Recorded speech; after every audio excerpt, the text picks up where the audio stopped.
Ayan, katulad po sa video, maiksi lang siya, hindi niyo siguro gano'ng narinig yung tanong ni Shaina. Sabi daw niya dun sa kanyang lola, hindi po ba nalilito ang Diyos? Kasi sabay-sabay po nananalangin yung tao. So, niisip niya siguro, siyempre nga naman, magpipray nandito sa kaliwa. Nandun kasi sila nasa simbahan. And narinig niya at nakita niya, alam niya naman natin ang mga bata observant eh. Na-observe niya na sabay-sabay nagsasalita, sabay-sabay nananalangin. So nagkaroon siya ng thinking, hindi ba nalilito ang Diyos? Kasi sabay-sabay silang nananalangin. At sometimes, ganun din tayo. Ako nung bata ko, ganun din naisip ko eh. Hindi nga ba nalilito ang Diyos? Naririnig niya ba yung panalangin ko? At sa umaga pong ito, nawa, sa ating pag-aaralan, makita natin ang Panginoon hindi siya nalilito tuwing tayo nananalangin. Kaya dapat natin itong ginagawa. Kasi ang Diyos natin, hindi siya tao na nalilito. Kaya di ba sabi ng tugon sa kanya ng lola niya, kahit yung mga panalangin natin, hindi natin nabibigkas. Pero sa ating puso, lahat yun naririnig niya. Amen? Kasi ang ating Diyos, hindi siya tao, siya'y Diyos. He's omnipotent, omniscient, and omnipresent. So tayo po yung manalangin. Bilang pagsisimula po sa ating pag-aaral. Panginoon, purihin ka sa umagang ito sa pagkakataon muli na bigyan po kami, Panginoon, na marinig po ang iyong salita. Dalangin po namin, ikaw po ang manguna, ikaw po ang maluwalhati, at ano man po yung nais mo pong sabihin, matanggap po namin ito ng buong puso. Salamat po sa pangalan ni Jesus. Amen. So, kamusta po ang bawat isa? Ayan, kamustahin mo muna yung katabi mo. At dahil marami tayong nakikitang bagong balik na mukha. Ayan. Ayan. Kamustahin mo muna yung katabi mo, nakapagkumustahan na po. Bangitian mo nga. Ayan. At sabihin mo na miss ka namin. At welcome back. Ayan. Last week, ang preacher natin ay si Pastor Walter. Nabanggit niya doon, na-miss niya daw yung preaching nung nakaraang linggo kasi nga madalas wala siya anong Sunday na yon dahil siya po ay nasa outreach. Bigla ako nagsalita sa likod, kung ikaw na-miss mo yung preaching last week, ano pa kaya ako? Ano pa kaya ako na laging wala? Pasensya na po gala lang po talaga ako, kaya kung hindi niyo po ako nakikita sa church, naalala ko may in-invite ako, uy, attend ka bukas Dami ko sinenda nun. Kamusta ka? Attend ka bukas Tapos pagdating kinabukasan ako yung wala. Sabi niya, Teo, matend ako, ikaw yung wala. Ayan, pasensya na po kung hindi niyo ko madalas nakikita. Ako po ay nasa mga outreach at papuri sa Diyos dahil talaga nagkakaroon ng bunga ang pagsisikap na maipahayag ang salita ng Diyos sa mga outreach. Amen? At nakita natin yan sa nakaraang katagumpayan ng DBBS. Ayan, papuri sa Diyos sa buhay ng mga volunteers and teachers at naihatid yung salita ng Diyos sa mga bata. At tuwan-tuwa talaga sila. Natuwa rin ba yung mga volunteers? Ayan, halata naman sa mga video nyo. Ayan, so sa umagang ito, ayan, ang pag-aaralan po natin ay connected pa rin po sa ating team this month about prayer. So ang pag-aaralan po natin ay matatagpuan sa Mateo chapter 7, verse 7 to 8. Ayan, muli po, sa may mga hawak po na Biblia, ayan, makibukas po tayo sa Mateo chapter 7, verse 7 to 8. Magsabi po ng Amen ang nakakita na po. Amen. So sabay-sabay po natin basahin. Sundan na lamang po ng inyong paningin. Mateo chapter 7, verse 7 to 8, humingi kayo at kayo'y bibigyan. Humanap kayo at kayo'y makakatagpo. Kumatok kayo at kayo'y pagbubuksan. Sapagkat ang bawat humihingi ay tatanggap at ang bawat humahanap ay makakatagpo at ang bawat kumakatok ay pagbubuksan. Ayan. About po sa panalangin, ano nga ba ang panalangin? Or what is prayer? So madalas, naiisip natin kaagad, pag halimbawang binigkas ang salitang panalangin or prayer, about agad sa paghingi. Nauuna kaagad ng Panginoon. So hindi natin naisip, sino nga ba yung kinakausap natin sa panalangin? Sabi dito, ang prayer po is a communication po natin sa Panginoon. Kung sa tao, pag may relasyon ka sa isang tao, syempre kakausapin mo siya. Katulad po sa mag-asawa. Wala naman pong mag-asawa na naging mag-asawa na hindi nag-uusap. Sabi nga daw nila, na nagiging daw pong mas matatag ang pagsasama pag laging nag-uusap. At narinig ko din po yun sa isang counseling na dapat wag daw po tayo, wag, sa mag-asawa po akala mo may asawa na. Payo. Narinig ko lang na wag daw po kayong papayag na matutulog kayo sa isang araw na hindi kayo nag-uusap. Yung parang magkikintuhan ko kung anong nangyari sa buong maghapon, kamustahin. Kasi madalas sa atin tulog na lang di ba? So, I pray na katulad din po sa mag-asawa, sa relasyon po natin, ganun din po sa Panginoon. Ang panalangin po ay napakahalaga. Sabi dito na isa po sa benepisyo, pag tayo po ay laging nananalangin, ito po ay mas nagiging mas mataimtim or deeper, nagkakaroon po tayo ng deeper relationship with God. Sabi doon, mas lumalalim yung pagkakilala natin sa Kanya. At sabi dito, ang panalangin po kasi, dahil po may relasyon tayo sa Panginoon, ay alam mo po yung siya yung nais na talagang lagi natin siyang kinakausap. Ganun po ang ating Panginoon. Kasi God is a relational God. Bilang may relasyon po tayo sa Kanya, nais na lagi tayong kinakausap. Kaya nga, I pray sa umagang ito sa ating pag-uusapan. Kung ang status ng prayer life natin ngayon or prayer time natin ngayon ay paandap-andap, yung tipong mag-pray sa gabi, tas ang amen ay umaga, praying na maging, after po na pag-uusapan natin ngayon, yung panalangin, isa na siya doon sa bagay na or habit natin na hindi natin pwedeng makaligtaan sa bawat araw. Na hindi tayo pwedeng matapos ang isang araw na hindi natin siya kakausapin. Kasi po, katulad po sa ating topic ngayong araw, meron pong dakilang pangako ang Diyos sa panalangin. Or God's great promise in prayer. So, ito pong verse na to, ay karugtong din po ito ng sermon po ng ating Panginoong Hesus dun sa bundok.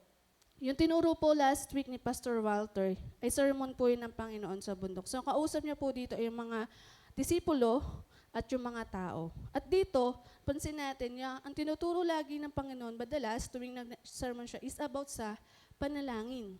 Kasi po, ang ating Panginoon ang pinaka-best example ng man of prayer. Nung dito po siya sa lupa, kahit gaano kapagod siya sa buong araw na ginagawa niyang pagbiministry, hindi po niya nakakalimutan manalangin. Pagising, ang may verse pa po na isa na maaga po siyang gumigising. Madaling araw pa lang, gising na ang Panginoon, nananalangin siya.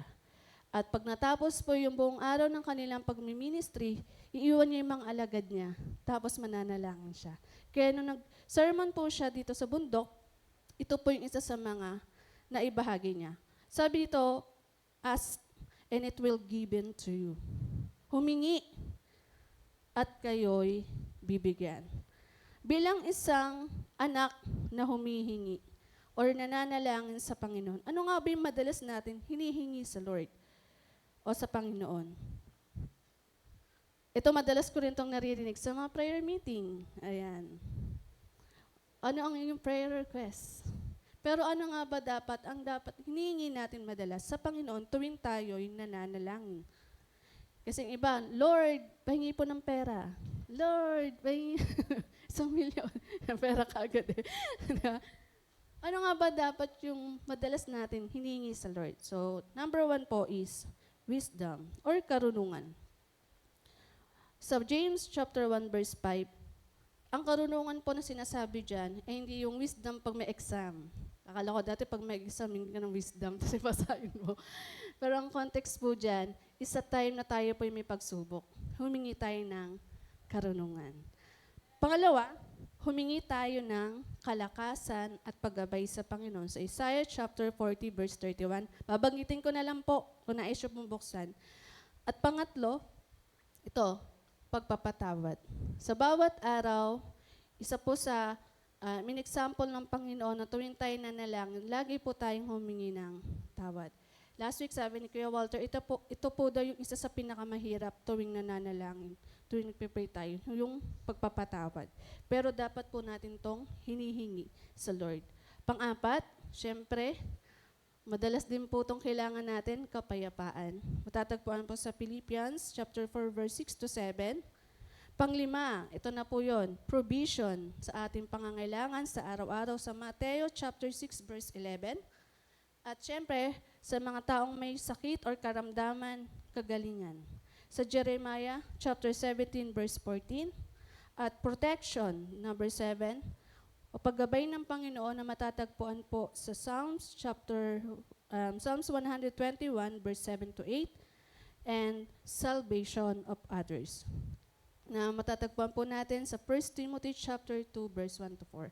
So ito, makikita natin sa mga dapat natin hinihingi sa Panginoon sa bawat araw na hindi lang to patungkol sa atin. Ito din ay patungkol sa iba. So sa verse na yan, sa Matthew chapter 7 verse 7 to 8, makikita natin dyan na itinuro din ng Panginoon na tuwing tayo nananalangin, check natin, yung panalangin pa natin ay para lang sa atin or nakakabuti rin sa iba. Sabi nga, hindi naman po magbibigay ang Panginoon na hindi nakakabuti po sa atin. At nais din po niya, katulad dyan sa number 8, na yung kaligtasan ng iba. Yan. Nagpipray din po ba tayo ng kaligtasan ng iba? Especially po sa ating mahal sa buhay. At lalo po ngayon na itong June 29, kahapon sa ating prayer and fasting, nabanggit na isa sa mga focus ng prayer is yung kaligtasan or revival ng lugar po natin sa Floodway. So, I pray na hindi po natin to nakakaligtaan tuwing tayo nananalangin. Huwag lang pong para sa atin. Manalangin din po tayo na nakakabuti para sa iba. At sabi sa last din, ang dapat natin hinihiling sa Panginoon is ang kanyang kalooban. Dati akala ko pag sinabing God's will, it represents sa tao na binigay sa'yo ng Lord. Yung ano, natagpuan mo na ba yung God's will mo? Ayun ang akala ko dati. Kasi madalas ko siya naririnig na pag God's will, tao, yung partner na binigay sa'yo ng Lord. Pero hindi po pala yun ang God's will. Ayan. Sabi dito, ang will ng Lord, sa tuwing tayo nananalangin sa Kanya, isihilingin natin kung ano yung nais niya. At siya yung masunod. Kasi nga, katulad ng kanina, madalas ang prayer natin is patungkol lang sa atin. Yung nais lang natin. Pag sinabing God's will, yun yung nais niya, will ng Lord. Nais niya para sa atin. Hindi siya permissive will. Permissive will, ito yung madalas na hiniling nga daw natin sa Panginoon na kahit hindi nais ang Lord, ibibigay na lang niya kasi makulit tayo. Praying na tuwing nagpipray tayo, hingin natin lagi ang kalooban ng Panginoon. Sabi doon, ang kalooban ng Lord tungkol sa panalangin, manatili tayong may ugnayan sa Kanya. Yung prayer natin, laging nakaugnay patungkol sa Lord, sa nais niyang mangyari sa buhay natin, hindi sa nais natin. Kasi madalas, yung prayer natin, yung panalangin natin, hindi nakakabuti sa atin. Diba? Kahit alam mo ng masama para sa'yo, Lord, kung hindi siya para sa akin, siya na lang po. Alam mo nang hindi nakakabuti, nilayo ka na nga ng Lord eh. Pinilit mo pa. Dahil makulit ka, ibibigay sa'yo. Pero huwag kang iiyak ha.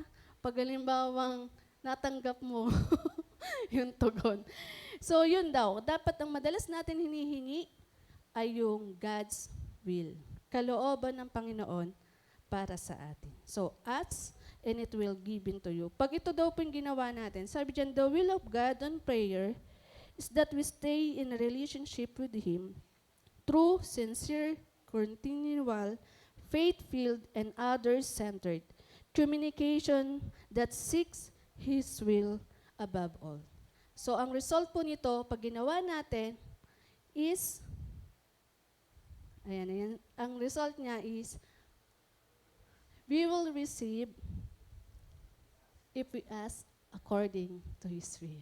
Amen. So, yun pa yung una nating nais ng Diyos tuwing tayo'y nananalangin.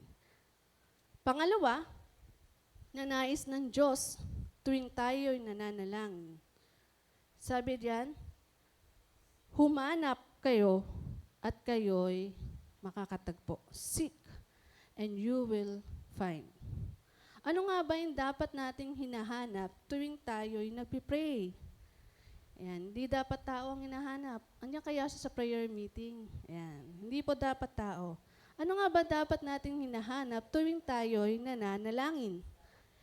Una, number one, His presence. Hindi presence niya. Presence ng Lord. Ayan. Tuwing nagpe-pray po tayo, ito ang pinaka mahalaga. Mag-pray tayo na maranasan ang presensya niya. So matatagpuan po yan sa Isaiah chapter 55 verse 6. Daming tawa ng youth ngayon ah. Ayan. At sa Isaiah, mga relate tayo ah. At sa Isaiah chapter 139 verse 7. Pangalawa, na nais ng Diyos tuwing tayo nananalangin, hanapin natin ang kanyang kingdom. It represents the power and His glory. Na matatagpuan po sa Romans chapter 10 verse 7 and sa Psalms 21 verse 5. And last, na nais ng Diyos na hinahanap natin tuwing tayo nananalangin is ang kanyang righteousness. His righteousness. Na matatagpuan po sa Psalm chapter 5 verse 8 and Jeremiah chapter 11 verse 20. Itong mga bagay na nakakasulat dyan, actually ilan lang po yan sa dapat nating hinahanap tuwing nagpe-pray tayo. Pero ito yung pinakamahalaga tuwing nagpe-pray. Hanapin natin ang kanyang presensya. Hanapin natin ang kanyang glory and power. At hanapin natin ang kanyang righteousness. Ang Panginoon, sabi daw ng bawat humahanap at humingi ay bibigyan. Minsan, pag nagpe-pray lang kasi tayo, kaya hindi natin maranasan ang kanyang presensya. Kasi hindi natin siya nahahanap ng buong puso. Ang puhunan po sa pananalangin para maranasan ang kanyang presensya, ang kanyang glory and power and righteousness, is yung pusong nagnananais talagang maranasan siya. Ano ba yung goal natin tuwing nagpe-pray tayo? Matanggap lang ba yung hinihingi natin? Ayan, may isa akong tao na kilala na tuwing nagpe-pray siya kasi alam niyang yun yung dapat niyang gawin dahil may relasyon siya sa Panginoon. At tuwing nagpe-pray siya, hindi siya papayag na hindi niya mararanasan ang presensya ng Panginoon. Tayo kaya, tuwing nagpe-pray tayo, hinahanap din ba natin ang presence ng Lord? Sabi dito, here is a truth. For all men, God can be known. He hears prayer and answers those who seek with the whole heart. Sabi dito, makakatagpo po tayo kung tayo'y hahanap. Pero ang hanapin natin ay ang kanyang presensya. At manap tayo ng buong puso. At ang magiging resulta po, pag ginawa po natin ito, the result, when we seek God or His presence, we will find Him if we continue to seek Him. Tuloy-tuloy na paghanap sa presensya ng Panginoon. Makakatagpo po tayo. Salamat sa Diyos. At pangatlo, na nais ng Diyos, tuwing tayo'y nananalangin, ay pagkatok or kumatok. And the door, knock, and the door will be open to you. Sabi dito, what is the right way to knock on the doors of heaven whenever we pray? Ano nga ba yung tamang pagkatok? Ganun lang ba? Naalala ko si Pastor June. Siya pa yung best example pag nagpipray talaga. Yung tipong kahit tulo na yung pawis niya, yung uhog niya. Sabi niya, huwag ka daw pong papayag. Tuwing nananalangin ka na hindi ka makarating sa ikatlong langit. In the third heaven. Minsan kasi pa nag-pray tayo, Lord, gusto ko po nito. Naalala ko yung may sinend yun sa GC. Yung lalaki nag-pray ng kotse. Hindi nakarelate yung iba eh. Nagpe-pray siya ng kotse, talagang persistent prayer talaga siya. Tapos yung angel, dinala yung prayer niya sa Lord. Gusto niya yung kotse. Tumigil siya. Nung bumalik yung angel, wala na siya. Wala na yung kotse. Di ba? Parang nakapakamot na lang yung anghel eh. Minsan ganun tayo eh. Katok tayo ng katok. Hindi pa nga nakakarating sa ikatlong langit, tumitigil na tayo. Kaya napapakamot na lang siguro talaga yung mga guardian angel natin sa atin. Tuwing nag-pray tayo, kakatok lang isa. Sa unang heaven lang nakarating yung katok. Hindi nakarating sa ikatlong langit. Sabi dito, ano ba yung dapat natin ginagawa o tamang way ng knock on the doors of heaven tuwing tayo nananalangin? Una, dapat may pananampalataya. Ayan. So, Hebrews chapter 11, verse 6. Ayan, makibukas tayo. Nais ko itong basahin sa Hebrews chapter 11, verse 6.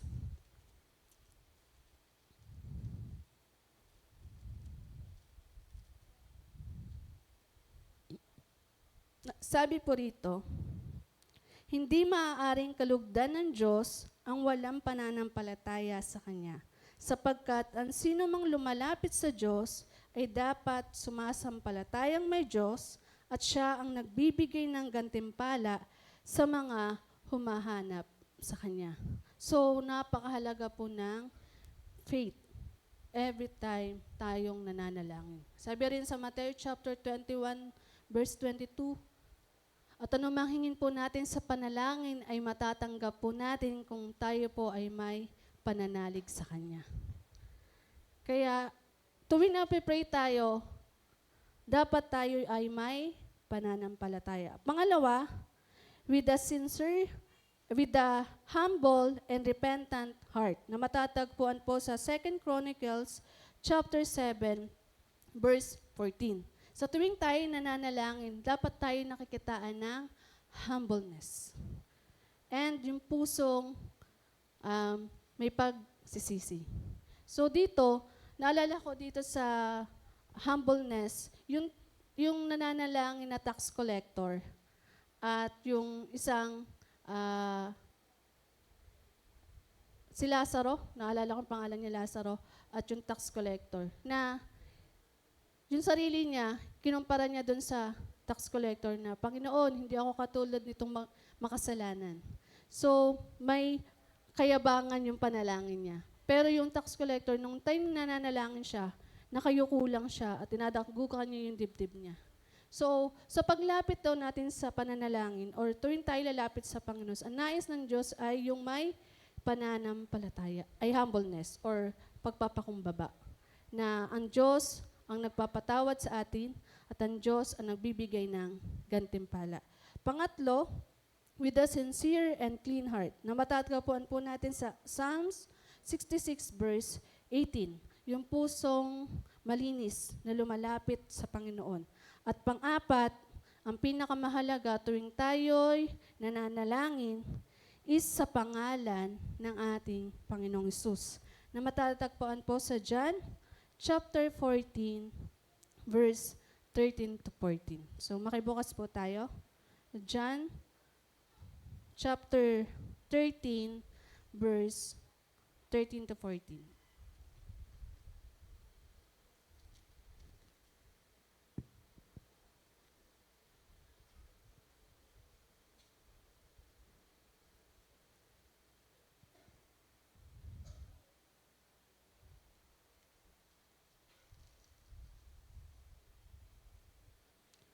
At anumang hilingin ninyo sa pangalan ko ay gagawin ko upang luwalhatiin ang Ama sa pamamagitan ng anak.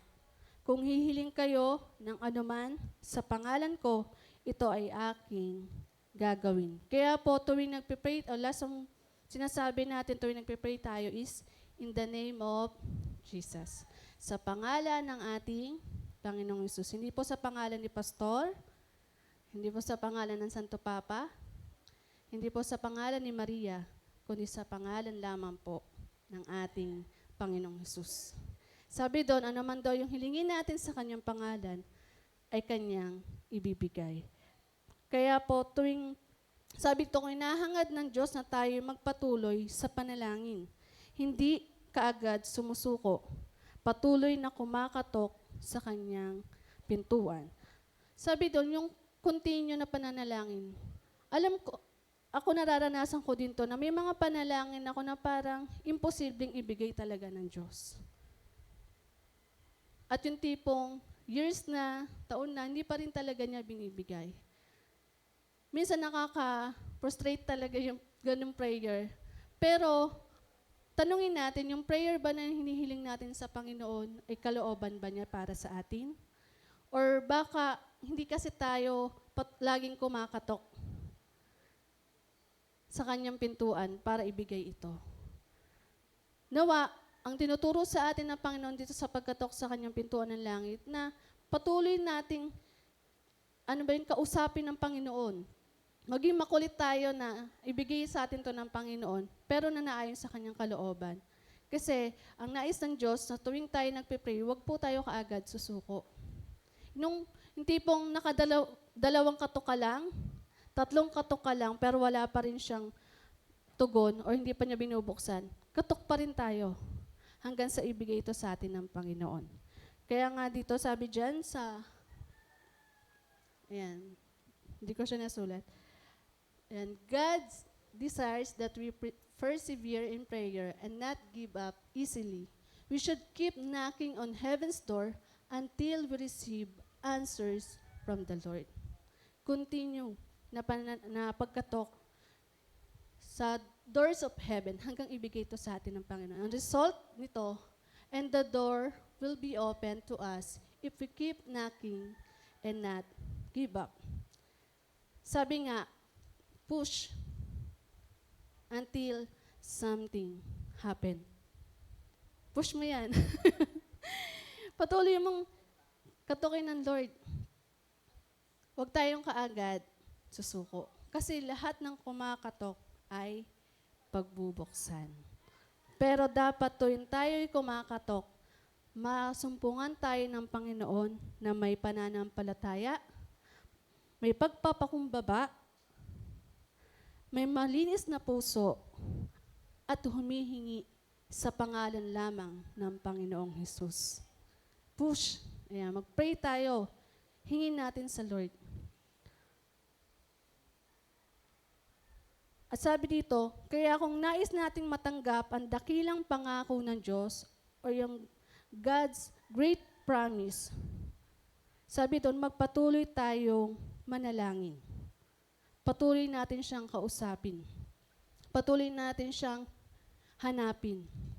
At patuloy tayong kumatok. Sabi dito, a victorious prayer comes a person who keeps on asking, seeking, and knocking. Victorious prayer. Kung nais natin matagumpay tayo tuwing tayo nananalangin, patuloy tayong humingi at tayo bibigyan. Patuloy tayong humanap at tayo makakatagpo. At patuloy tayong kumatok at tayo pagbubuksan.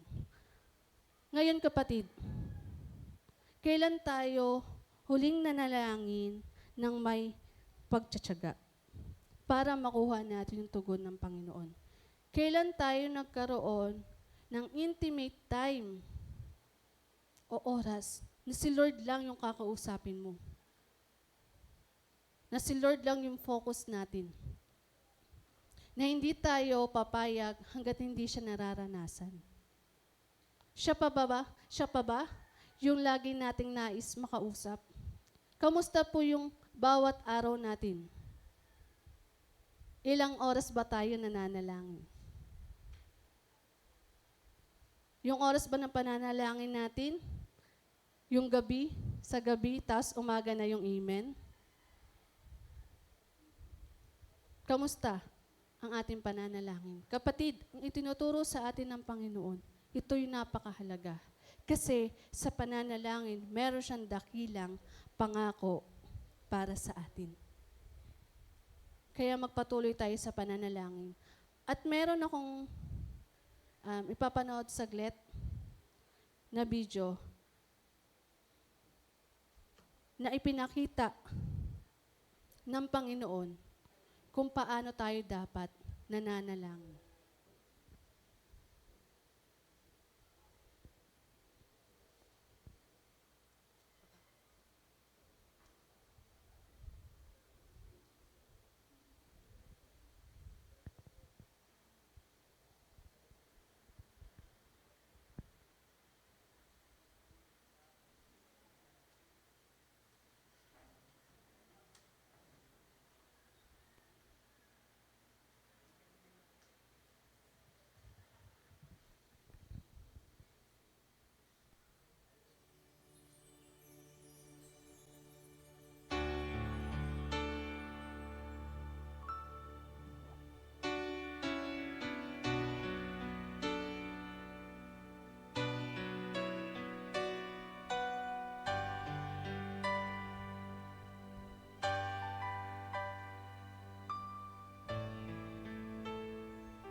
pag-ibig mo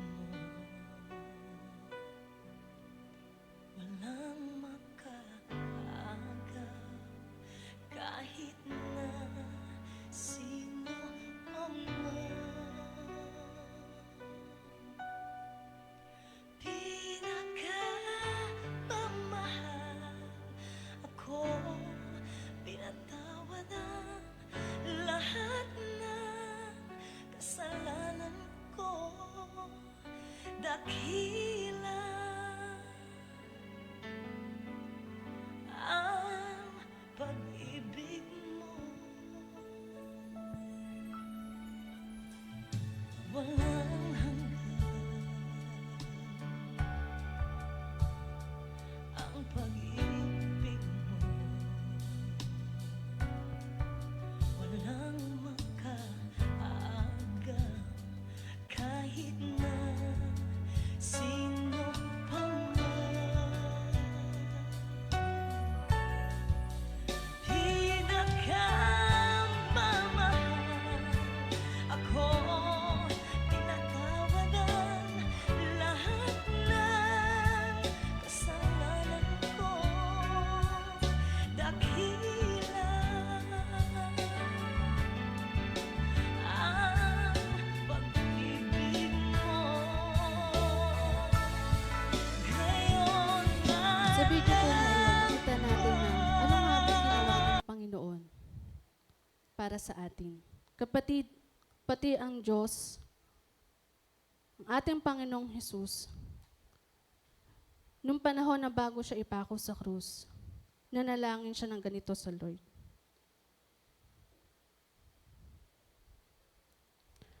Lumayo siya ng kaunti, nagpatira pa siya at nanalangin. Ama ko, kung maaari po, ilayo ninyo sa akin ang kopang ito ng paghihirap.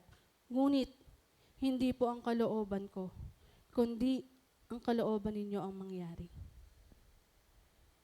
Kahit ang Diyos ng Panginoong Hesus, humiling ng kalooban ng Diyos Ama. At nung ginawa niya ang kalooban ng Diyos Ama, tayo po ang naging bunga. Pinanalangin po tayo ng Panginoon. Ang kalooban ng Diyos, kahit para sa Kanya, ay kamatayan ito, paghihirap ito, gagawin niya. Kasi ito yung kalooban ng Diyos Ama, na maligtas ang bawat isang sasampalataya sa Kanya. Kapatid, ito'y paalala sa atin ngayon ng Panginoon. Si Jesus nga, humiling ng will ng Lord. What for pa kaya tayo? Si Jesus nga, halos dugo at pawis na naranasan niya nung nanalangin siya ng araw na ito, ng oras na ito. Nagbigay yung tugon sa kanya ng Lord. Tayo pa kaya na tinatawag lang niyang lingkod at anak. Patuloy tayong manalangin. Huwag nating pagsawaan or tigilan yung pananalangin. Kung halimbawang may time ka dati na halos ang Diyos lang talaga yung nais mong kausapin. I mean, yung prayer mo tumatagal ng 1 hour, tapos nabawasan, naging 30 minutes na lang, naging 15 minutes, at umabot sa hindi ka na talaga nagpe-pray. Balik ulit. Kausapin mo ulit siya. Kasi ang Panginoon ay laging handang tayo ay pakinggan. Lumapit lamang tayo. So tayo po'y tumayo bilang pagtatapos. O Diyos, na dakila sa lahat, may dakilang pangako po sa amin. Salamat po, Panginoon, sa umagang ito.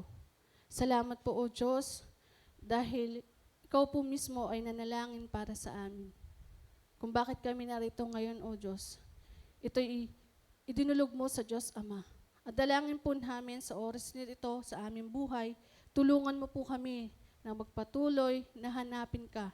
Hindi lamang pong humingi kung ano po yung aming mga pangangailangan, kundi kausapin ka sapagkat ikaw po ang aming pinaglilingkuran. Dalangin po namin na tulungan mo po kami sa aming pananalangin.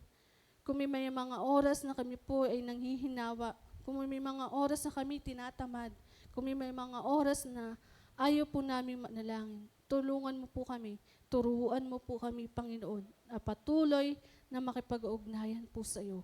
Sapagkat ito po ang iyong kalooban. Kalooban mo na kami po, O Diyos, ay kausapin. At dahil po doon, patuloy ka pong magpapakilala po sa amin. Salamat po, Panginoon. Ito po ang aming samot panalangin. Sa pangalan po ng aming Panginoong Hesus. Amen.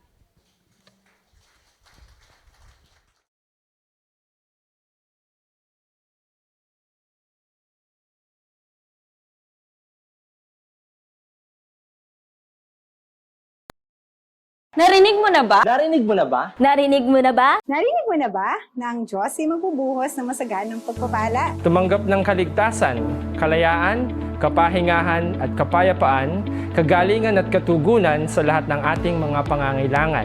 Ang Jesus Christ, our Deliverer Christian Fellowship ay nakahandang maging daluyan ng masaganang pagpapala para sa iyo. Samahan niyo po kami sa gawain ng Panginoon. Maaabot ka kahit sa loob ng iyong tahanan through our different online platforms. You are invited! Come, join us! Halina! Tara! At ihandog ang ating mga pasasalamat, pagpupuri at pagsamba sa ating Diyos na buhay. Be online and be blessed! Be online and be blessed! Be online and be blessed.